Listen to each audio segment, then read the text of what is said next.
Let's take a careful look at some student work for number 6 of your workshop. This student represented point C 7/4 on their number line like this.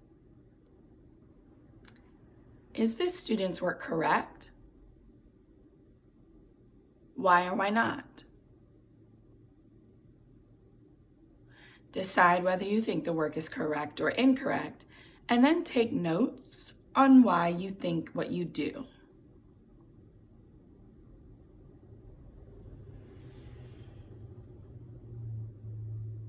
Get ready to say your answers out loud. Is this friend's work correct? Evaluate. I see lots of you shaking your head no. Why not? You all are so smart. So many of you noticed that this friend labeled 0/4 at the start of our number line, but our number line does not start at 0. It starts at 1 whole. How should we label the start of our number line if we're starting with 1 whole?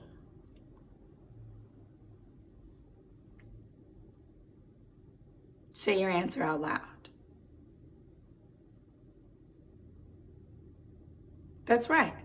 I heard you said that we could change this label to 4/4 instead of 0/4 because 4/4 is equal to or equivalent to 1 whole.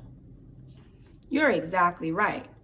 We can see with our eyes that if we drew a model and partitioned it into 4 equal parts, we would need to shade all 4 parts in order to shade the whole shape. Smart thinking, friends. We have to always remember that when we are labeling fractions on a number line that might be greater than 1 whole, we have to look carefully at where our number line starts and think, what fraction is equivalent or equal to the whole number that I'm starting with?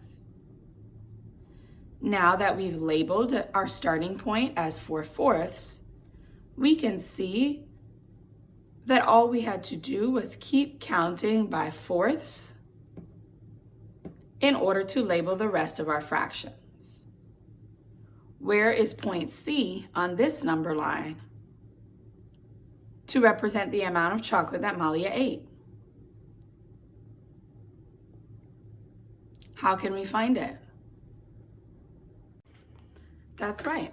We could count back from 8/4, or we could count up from 4/4 to find 7/4. As you jump into your exit ticket today, remember that if your number line does not start at 0, you must always think, what fraction is equivalent or equal to the whole number that I am starting with? You can figure out how to label that whole number by thinking, how many total parts are there in 1 whole? And how many holes do I have here?